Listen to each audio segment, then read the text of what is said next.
ना फटेगी, ना तेल पिएगी, ना ही मुलायम होगी। एक एक गुजिया एकदम खस्ता बनकर तैयार होगी। तो हेलो दोस्तों, आज मैं जो रेसिपी आपके साथ शेयर करने वाली हूँ वो है ढेर सारी लेयर वाली गुजिया की रेसिपी। जैसे हम चाय के साथ खारी खाते हैं ना, सेम उसी तरह से एकदम ढेर सारे लेयर वाली और एकदम खस्ता ये गुजिया बनकर तैयार होती है। तो आप भी इस गुजिया को एक बार मेरे तरीके से जरूर बनाकर देखिए।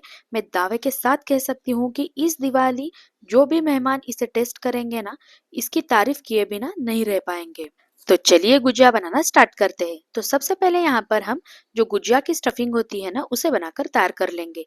तो यहाँ पर स्टफिंग बनाने के लिए मैंने यहाँ पर 1/4 बोल इतना ड्राई फ्रूट्स को चॉप करके ले लिया है। ड्राई फ्रूट्स में मैंने यहाँ पर थोड़े से काजू, बादाम और चिरौंजी ले ली है। आपके पास अगर जो कोई भी एक्स्ट्रा वाले ड्राई फ्रूट्स अवेलेबल है तो आप उन्हें भी इसमें ऐड कर सकते हैं। तो यहाँ पर मैंने इसी में 1 टीस्पून इतना घी ऐड कर लिया है और अब हम इसे गैस को धीमी आंच पर रखते हुए इसे 1 से 2 मिनट के लिए अच्छे से सौटे कर लेंगे। तो यहाँ पर मुझे ड्राई फ्रूट्स को सौटे करते हुए 1 मिनट हो चुका है। तो अब हम इसी में 1 टीस्पून इतना पॉपी सीड्स, जिसे खसखस या पोस्तदाना कहा जाता है, उसे मैंने इसमें ऐड कर लिया है और इसे भी अब हम 1 मिनट के लिए अच्छे से भून लेंगे।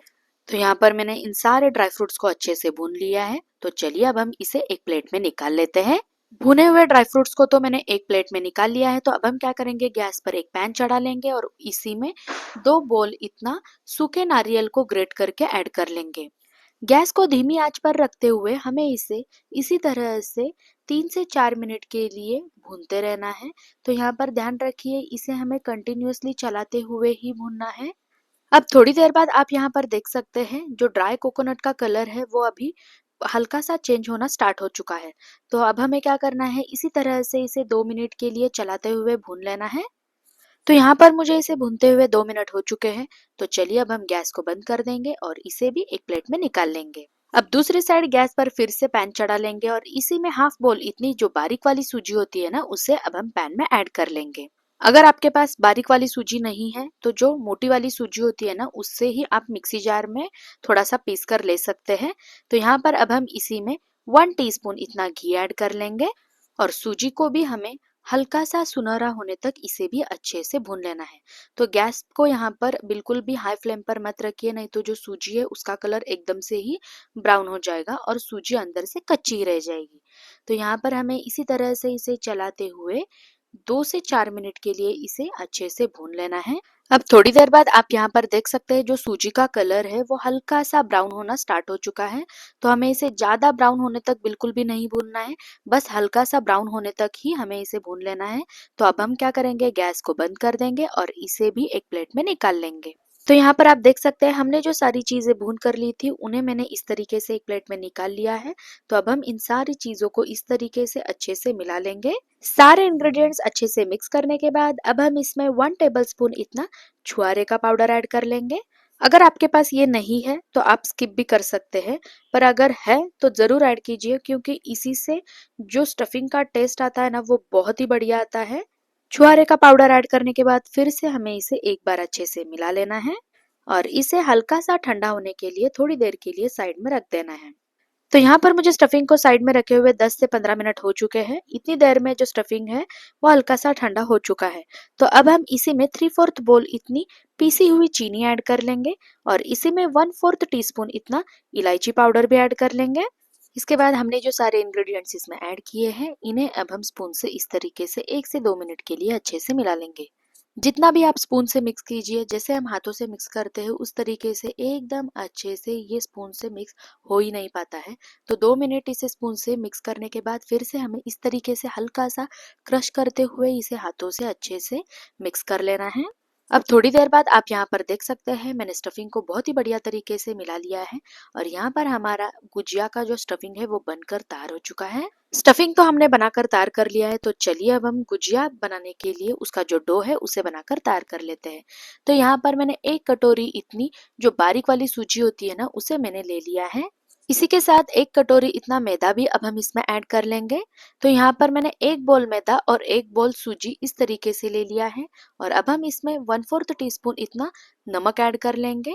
गुजिया में एकदम खस्तापन लाने के लिए मैंने यहाँ पर एक तड़का पैन में 2 टीस्पून इतना घी ले लिया है। अब हम इस घी को एकदम गरम कर लेंगे। तो ये देखिए यहाँ पर मैंने घी को गरम कर लिया है, तो अब हम इस गरम घी को इस आटे में ऐड कर लेंगे। इस तरीके से गरम घी ऐड करने से जो गुजिया बनती है ना, वो बहुत ही खस्ता बनती है।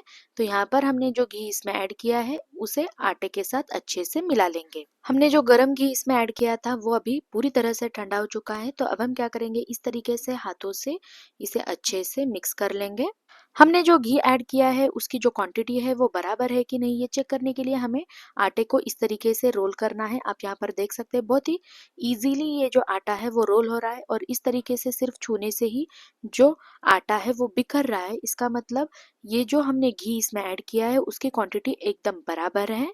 अब हम इसी में थोड़ा थोड़ा पानी ऐड कर लेंगे और इसे एकदम बढ़िया तरीके से गूंथ लेंगे। तो यहाँ पर हमें इसे बहुत टाइट भी नहीं गूंथना है और बहुत लूज भी नहीं रखना है। तो यहाँ पर हमें इसे एकदम जैसे सेमी सॉफ्ट डो कहा जाता है ना, सेम उसी तरह से इसे अच्छे से गूंथ लेना है। तो ये देखिए यहाँ पर जो हमारा गुजिया का जो डो है वो बनकर तैयार हो चुका है। तो यहाँ पर अब हम क्या करेंगे, इसे इसी तरह से 1 से 2 मिनट के लिए अच्छे से मसल लेंगे और इसे ढक कर 15 से 20 मिनट के लिए साइड में रख देंगे, जिससे हमने जो सूजी इसमें ऐड की है वो बहुत ही बढ़िया तरीके से फूल कर तैयार होगी। जैसे कि मैंने आपको कहा था कि आज हम ढेर सारी लेयर वाली गुजिया बनाकर तैयार करने वाले हैं, तो उस तरह के ढेर सारे लेयर बनाने के लिए आज हम एक मिक्सचर बनाकर तैयार करने वाले हैं। तो चलिए वो मिक्सचर बनाकर तैयार कर लेते हैं। तो यहाँ पर मैंने एक बोल ले लिया है और इसी में 4 टीस्पून इतना मैंने यहाँ पर मैदा ले लिया है। मैदा ऐड करने के बाद अब हम जिस टीस्पून से मैदा लिया था ठीक उसी स्पून से हमें यहाँ पर 1 टीस्पून इतना चावल का आटा ले लेना है। इसी में अब हम 2 टीस्पून इतना घी ऐड कर लेंगे। तो यहाँ पर मैं आपको बता दूं कि चावल का आटा ऐड करने से जो गुजिया में जो खस्तापन आता है ना, वो बहुत ही बढ़िया आता है। तो आप भी इसे एक बार मेरे तरीके से जरूर बना कर देखिए। तो यहाँ पर हमने जो घी इसमें ऐड किया था उसे अब हम आटे के साथ अच्छे से इस तरीके से मिला लेंगे। तो यहाँ पर हमें घी को आटे के साथ मिलाने के बाद हमें इसे क्या करना है, इस तरीके से स्पून से अच्छे से मिक्स कर लेना है। अगर आप इस तरीके से इसे मिलाएंगे ना, तो ये जो मिक्सचर है वो एकदम ही क्रीमी बनकर तैयार होगा। तो ये देखिए यहाँ पर हमारा जो गुजिया का मिक्सचर है वो बनकर तैयार हो चुका है। इसी के साथ हमने जो गुजिया का डो लगा कर रखा था वो भी अभी बहुत ही बढ़िया तरीके से फूल कर तैयार हो चुका है। तो चलिए यहाँ पर हमें गुजिया बनाने के लिए सबसे पहले इसकी 5 से 6 लोइयां तोड़ कर लेनी है। तो यहाँ पर हमने जो लोई बनाकर तैयार की थी उसे मैंने यहाँ पर चकले पर ले लिया है, और अब हम इसे जैसे हम रोटी को बेलते हैं ना, सेम उसी तरीके से इसे अच्छे से बेलना है। तो यहाँ पर हमें इस डो को ना ही बहुत मोटा बेलना है और ना ही बहुत पतला। तो ये देखिए यहाँ पर मैंने इसे इस तरीके से बेल लिया है। तो हमें इसी तरीके से सारे रोटियों को भी बेल लेना है। तो अब हम क्या करेंगे, हमने जो मिक्सचर बनाकर तैयार किया था उसे एक रोटी के ऊपर इस तरीके से लगा लेंगे, और जो ये मैदे घी और जो चावल का मिक्सचर है इसे रोटी के ऊपर इस तरीके से अच्छे से फैला लेंगे। रोटी के ऊपर मिक्सचर को फैलाने के बाद फिर से हमें इसके ऊपर एक रोटी को इस तरीके से रख देना है, और फिर से हमने जो मिक्सचर बनाकर तैयार किया था उसे भी इसके ऊपर इस तरीके से फैला लेना है। तो इसी तरीके से हमें 4 से 5 रोटियों को एक के ऊपर एक रखते जाना है। तो ये देखिए यहाँ पर मैंने 5 रोटियों को एक के ऊपर एक इसी तरीके से मिक्सचर लगाते हुए रख दिया है। तो अब हम क्या करेंगे, इस तरीके से इसे रोल करते जाएंगे। तो यहाँ पर हमें एकदम लूज रोल नहीं करना है, जितना टाइट हो सकता है उतना टाइट हमें इस तरीके से रोल कर लेना है। तो यहाँ पर हमारा जो डो का रोल है वो तो बनकर तैयार हो चुका है। तो चलिए अब हम इसे इक्वल पार्ट्स में कट कर लेते हैं। तो यहाँ पर मैं आपको एक लोई दिखा देती हूँ जिससे आपको पता चलेगा कि इसमें कितने सारे जो लेयर्स है वो बनकर तैयार हो चुके हैं। तो यहाँ पर आप देख सकते हैं अगर लोही में ही इतने सारे लेयर्स है तो सोचिए जो गुजिया हम बनाकर तैयार करने वाले हैं वो कितनी लेयर वाली बनकर तैयार होगी। तो ये देखिए यहाँ पर मैंने एक लोही को इस तरीके से ले लिया है और उसे जैसे मैं वीडियो में दिखा रही हूँ उस तरीके से इसे आगे लेते हुए इसे प्रेस कर लेना है। अगर आप इस तरीके से इसे दबाएंगे ना तो ही इसकी जो सारी लेयर्स है वो तेल में जाने के बाद अच्छे से खुल पाएगी। तो यहाँ पर अब हम क्या करेंगे, इस लोही को इस तरीके से अच्छे से बेल लेंगे। जैसे हम रोटी को बेलते हैं ना, सेम उसी तरीके से इसे बेल लेना है।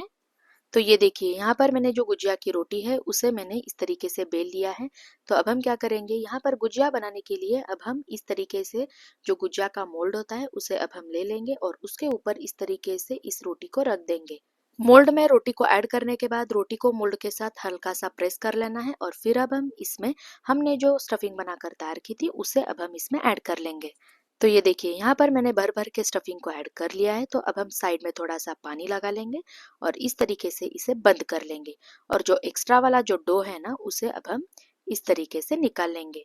तो यहाँ पर हमें इस टेक्निक को थोड़ा सा ध्यान से करना है, नहीं तो जो गुजिया है ना वो फट सकती है। तो चलिए अब हम इसे खोलकर चेक कर लेते हैं। तो ये देखिए यहाँ पर हमारी एकदम फुली फुली गुजिया बनकर तैयार हो चुकी है। आप जितना ज़्यादा स्टफिंग इसमें ऐड करेंगे ना, उतनी टेस्टी ये गुजिया खाने में लगेगी। तो यहाँ पर इसीलिए हमें इसमें भर भर कर स्टफिंग को ऐड करना है। तो ये देखिए यहाँ पर मैंने इसी तरीके से ये सारी गुजिया बनाकर तैयार कर ली है। तो चलिए अब हम इन्हें फ्राई कर लेते हैं। गुजिया फ्राई करने के लिए यहाँ पर मैंने कढ़ाई में तेल ऐड करके इसे गर्म करने के लिए रख दिया था। तेल अच्छे से गर्म हो चुका है। तो चलिए अब हम इसमें गुजिया ऐड कर लेते हैं। गुजिया फ्राई करने के लिए हमें तेल को बहुत ज़्यादा बिल्कुल भी गर्म नहीं करना है, नहीं तो जो गुजिया है वो तेल में ऐड करने के बाद तुरंत ही काली हो जाएगी। तो इसीलिए हमें तेल को बहुत ज़्यादा गर्म नहीं करना है। तो यहाँ पर 1 से 2 मिनट बाद हमें इस तरीके से जो गर्म तेल है उसे इसके ऊपर डालते रहना है। इससे जो गुजिया है ना वो बहुत ही बढ़िया तरीके से फूलेगी। गुजिया एक साइड से हल्की सी फ्राई होने के बाद अब हम इन्हें फ्लिप कर लेंगे और दूसरी साइड से भी इसे हल्का सा गोल्डन ब्राउन कलर आने तक फ्राई कर लेंगे। अब थोड़ी देर बाद आप यहाँ पर देख सकते हैं जो गुजिया का कलर है वो अभी पूरी तरीके से चेंज हो चुका है। जैसे कि मैंने आपको कहा था कि हल्का सा गोल्डन ब्राउन आने तक हमें इन्हें फ्राई कर लेना है।